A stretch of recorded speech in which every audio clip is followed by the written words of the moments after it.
30 కోట్ల మందికి పైగా కార్మికులు, రైతులు, కూలీలు, ప్రజలు నిర్వహిస్తున్నటువంటి సార్వత్రిక సమ్మెను జయప్రదం చేయాలని చెప్పి వామపక్షాలుగా మద్దతు తెలియజేస్తూ ఈరోజు ఇక్కడ నిరసన కార్యక్రమాన్ని నిర్వహిస్తున్నాం.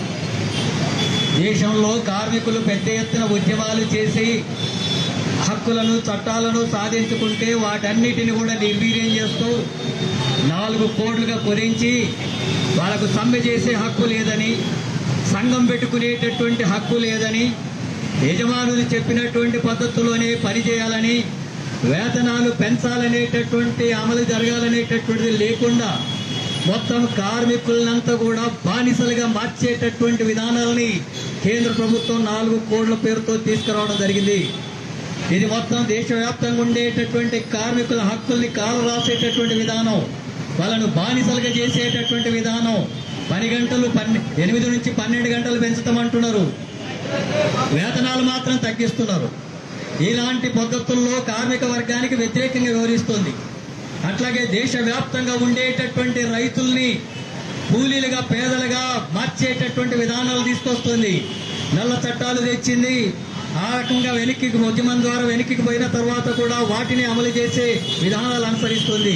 వ్యవసాయ రంగంలోకి కార్పొరేటీకరణ చేస్తూ మొత్తం భూములు చిన్న చిన్న రైతులంతా కూడా వాళ్ళకు దెబ్బతినేటటువంటి పరిస్థితి వస్తుంది.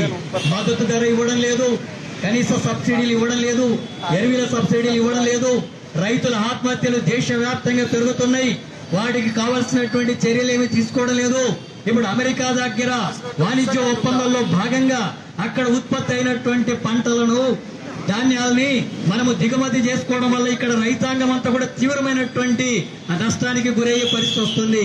మన దగ్గర ఉండేటటువంటి వనరులను దోచుకోవడంతో పాటు అక్కడ ఉండే పంటలంతా కూడా ఇక్కడ వ్యాపారం చేసుకోవడానికి అనుకూలంగా మారితే దేశవ్యాప్తంగా ఇది వ్యవసాయక దేశం, వ్యవసాయం మీద ఆధారపడ్డటువంటి దేశం, వాళ్ళందరూ కూడా ఎడారిగా మారేటటువంటి పరిస్థితి వస్తుంది వాళ్ళ జీవితాలంతా కూడా. అలాగే గ్రామీణ ప్రాంతాల్లో ఉండేటటువంటి కూలీలకు ఇప్పటికే పని దొరకడం లేదు, వాళ్ళ కనీస వేతనం అమలు జరగడం లేదు, జీవన పరిస్థితులు చాలా దుర్భరంగా ఉన్నాయి. పెరిగిన ధరలకు వాళ్ళు బ్రతుకు తెరువే కష్టంగా మారింది. అలాంటి స్థితిలో ఉపాధి హామీ చట్టాన్ని నిర్వీర్యం చేస్తుంది.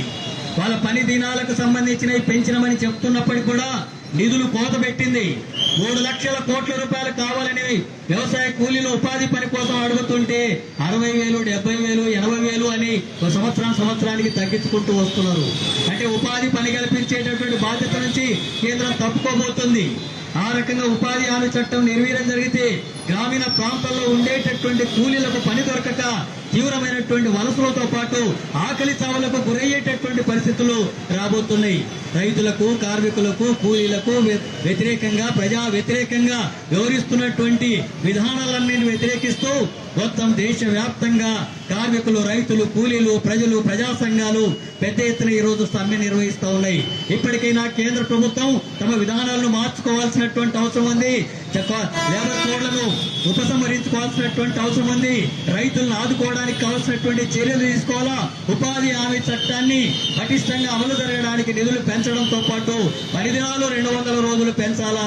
రోజు వేతనం 800కు ఉండేటట్టుగా చర్యలు తీసుకోవాలా. 200 రోజులు పని కల్పించాలనేటటువంటి పద్ధతుల్లో ఈ రోజు మొత్తం దేశవ్యాప్తంగా ఉద్యమం జరుగుతుంది. ప్రజలందరూ కూడా ఈ సమ్మెకు సంఘీభావం తెలియజేయాలని చెప్పి కేంద్ర ప్రభుత్వ విధానాలకు వ్యతిరేకంగా ప్రజలు పోరాడాలని చెప్పి వామపక్షాలుగా, సిపిఎం పార్టీగా విజ్ఞప్తి చేస్తూ ముగిస్తున్నారు.